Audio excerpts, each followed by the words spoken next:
বাবানদের স্কুলে আজকে food festival আছে।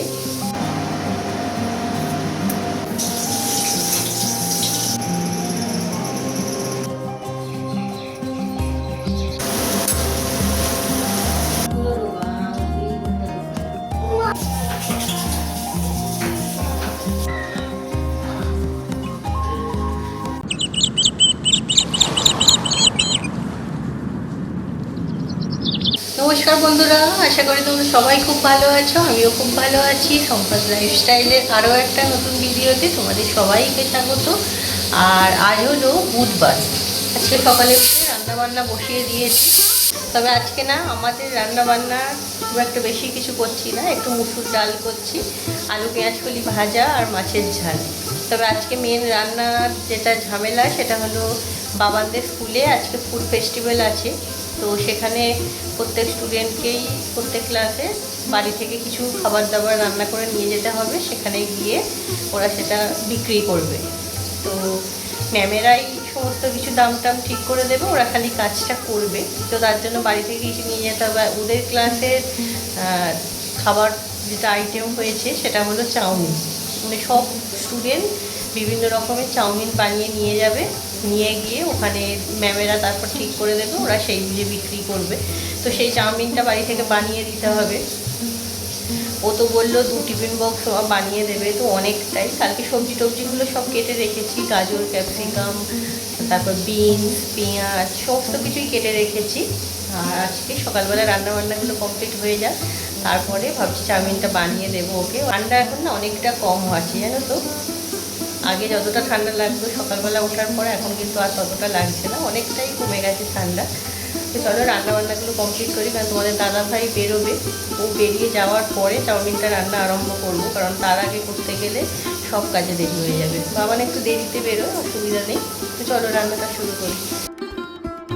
আজকের ভিডিওতে অন্য কোনো কথা শুরু করার আগে আগের ভিডিওতে 2টো কমেন্ট আমার কাছে এসেছে, সেগুলো একটু বলতে খুব ইচ্ছা হচ্ছে। আর তার মধ্যে একটাতে তো আমি সত্যি খুব ইমোশনাল হয়ে পড়েছিলাম। সোনাস বিউটিফুল ব্লগ থেকে দিদিভাই তুমি কমেন্ট করেছো, রাধে রাধে, 22 নম্বর লাইক দিয়ে পুরো ভিডিওটা দেখলাম, অনেক কিছু মনে পড়ে যায়। ওই যে ছুটে গিয়ে মাকে জড়িয়ে ধরা, মা এখনো হয়নি পিঠে, প্রথম পিঠেটা কিন্তু আমি খাবো, অনেক কিছু মনে পড়ে যায়। সত্যি দিদিভাই, আর সত্যি কথা বলতে কি, তোমার কমেন্টটা পড়ে দিদিভাই চোখে জল এসে গিয়েছিল আমার। কেন জানি না, আমারও সেই ছোটবেলার কথাটা মনে পড়ে যাচ্ছিল। সেই মা উনুনের পাশে বসে পিঠে বানাচ্ছে, কাকিমারা হাতে হাতে সব কিছু এগিয়ে দিচ্ছে, আর আমরা ভাই বোনেরা বারবার গিয়ে সেখানে উকি ঝুঁকি মেরে দেখছি কি হচ্ছে, কতটা হলো। সে যে কি আনন্দের দিন ছিল। কথায় আছে সময়কে বেঁধে রাখা যায় না। তবে জানো তো, খুব ইচ্ছা হচ্ছিল যে সেই ছোটবেলার দিনগুলো যদি আবার বেশ জীবনে ফিরে আসতো, কি যে ভালো হতো। সেই মাকে পাওয়া, সেই মায়ের হাতের পিঠে খাওয়া, সে তো আর জীবনে কোনো দিন হবে না। তো যাই হোক, তোমার কমেন্টটা পড়ে খুব ভালো লাগলো। ভিডিওটা যে তুমি ভালোভাবে দেখেছো আর এত সুন্দর একটা কমেন্ট করেছো, তার জন্য অনেক ধন্যবাদ। আর অনু ব্লগ থেকে অনু তুমি কমেন্ট করেছো, দিদিভাই তুমি যে মুগ পুলি রাঙা আলু দিয়ে যে পিঠেটা বানালে, সেই পিঠেটা আমাদের এখানে শুধু মুগ ডাল দিয়ে বানানো হয়। ভালো করে ভেজে নিয়ে তারপর পিঠেটা রসের মধ্যে চুবিয়ে রাখা হয়, তাই ওটাকে মুগ পুলি বলে। শুনে খুব ভালো লাগলো অনু। তবে জানো তো, এই পিঠেটা আমি যে ছোটবেলায় খেতাম সেটা কিন্তু মুগ ডাল আর রাঙা আলু দিয়েই বানানো হতো। আর আগের ভিডিওতেই ওই যে বলেছিলাম না, এই পিঠেটা আমাদের বাড়িতে কিন্তু মায়েরা কোনোদিন বানায়নি। কাকিমার বাপের বাড়ি থেকে এই পিঠেটা পাঠানো হতো। বিয়ের পরে কাকিমার থেকে রেসিপিটা জেনেছিলাম। তো এর আগেও 1 বছর করেছিলাম, কিন্তু কেন জানি না ছোটবেলার সেই ভালো লাগাটা এই পিঠেটা খেয়ে আর আসে না। ছোটবেলায় এই পিঠেগুলো খেতে আমার যে কি ভালো লাগতো আমি বলে বোঝাতে পারবো না। সে যাই হোক, তোমাকে অনেক ধন্যবাদ অনু, ভিডিওটা এত ভালো করে দেখার জন্য আর এত সুন্দর করে কমেন্ট করার জন্য। তোমরা সবাই খুব ভালো থেকো আর অনেক অনেক দূর এগিয়ে যাও। তোমাদের সঙ্গে কথা বলতে বলতে রান্না আমার কিছুটা হয়ে গেছে। আলু পেঁয়াজকলি ভাজা করেছিলাম, মুসুর ডাল করেছি, আর এখন বসিয়ে দিয়েছি মাছটা। ওই যে বললাম আজকে রান্না খুব একটা বেশি করব না, কারণ এই দুপুরের রান্নার আয়োজন শেষ করে করতে হবে তারপর বাবানের টিফিন। তো সেটা তো বেশ অনেকটা পরিমাণেই, তো রান্নাগুলো ওর জন্যই তাড়াতাড়ি করে সারছিলাম।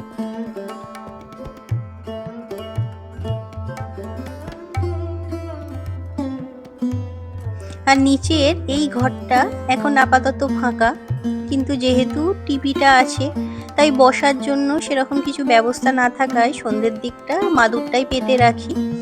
সারাদিন মাদুরটা পাতাই থাকে, তো এখন সেটাকে গুছিয়ে রাখলাম। আর বাবি চারিদিকে খেলনা ছড়িয়ে ছিটিয়ে রাখে, তো সেগুলো সকালবেলা উঠে একবার পরিষ্কার করি। তারপর বাইরে এলাম। এবছর গাছ সেরকম কিছু লাগাইনি, মানে লাগাবার সময় পাইনি, তাও যে কটা ছিল ভালোই ফুল এসেছে। আর এই চন্দ্রমল্লিকা গাছগুলো আগে একটাই ছিল, তারপর সেই জুন জুলাই মাসে বিভিন্ন ডাল কেটে কেটে অনেকগুলো টবে বসিয়েছিলাম।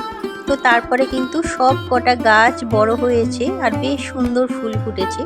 গাছগুলোর যত্ন খুব একটা নিতে পারি না। আসলে কি বলতো, গাছপালা বা পোষ্য যাই হোক না কেন, সব কিছুকেই কিন্তু বাচ্চার মতো করে যত্ন আত্তি করতে হয়, পালন পোষণ করতে হয়। তো সেটা যথেষ্ট সময় সাপেক্ষ ব্যাপার। আর ইদানিং তো সেইভাবে কোনো সময় করেই উঠতে পারি না, তাই গাছগুলোর আর যত্নও নেওয়া হয় না।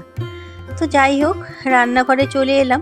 কয়েকটা শিম ছিল, সেগুলো একটু সিদ্ধ করে নিয়েছিলাম, মেখে ভাতের সঙ্গে খাওয়া হয়ে যাবে।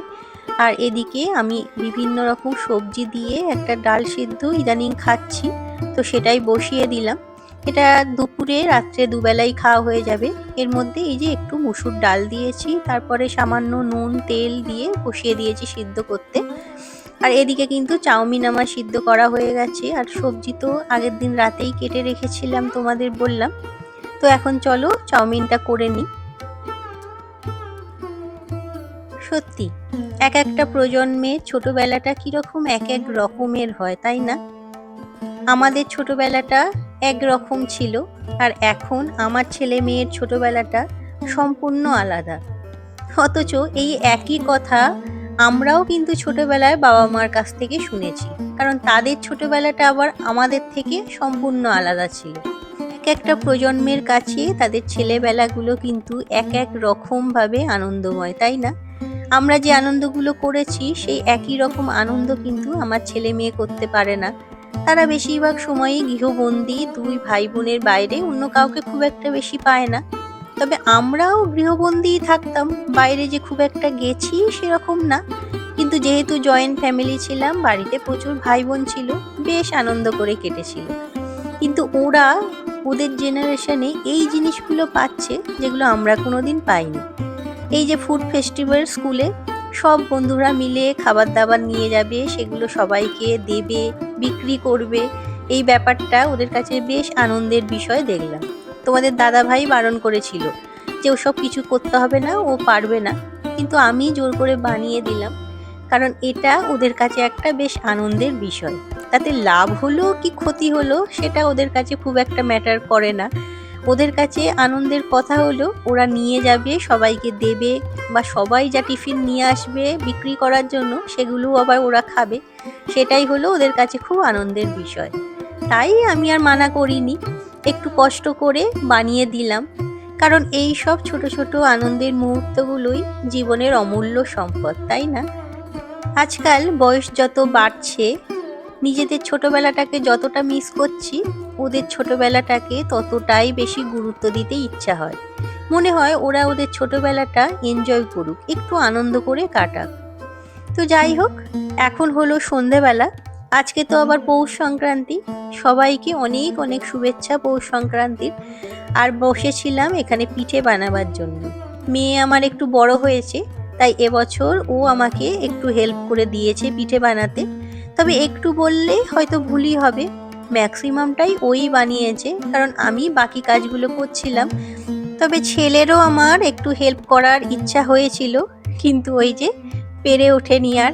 তবে একটুখানি চাল গুঁড়ো ওকেও দিয়েছিলাম, ও ওর নিজের ইচ্ছা মতো যা হোক করছিল। তো পিঠেগুলো আপাতত এখানে বানিয়ে নিচ্ছি দুজনে মিলেই।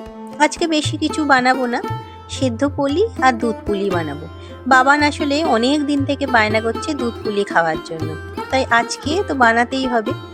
তো দুধ পুলি বানানোর জন্য এখানে আমি ওই 500 ml মতো দুধ নিয়েছিলাম, আর তার মধ্যে দিয়ে দিলাম 3টে এলাচ। দুধ পুলি খেতে না আমাদেরও ছোটবেলায় খুব ভালো লাগতো, জানো তো। সিদ্ধ পিঠে অতটা ভালো লাগতো না, বা অন্যান্য আরো অনেক কিছু করতো, সেগুলোও অতটা ভালো লাগতো না। বাবানেরও দেখি একই, সিদ্ধ পুলির থেকে ও কিন্তু এই দুধ পুলি খেতেই বেশি ভালোবাসে। আর আমাদের বাড়িতে না দুধ পুলিটা শুধু হয় না, এই যে পায়েসের সঙ্গে হয়।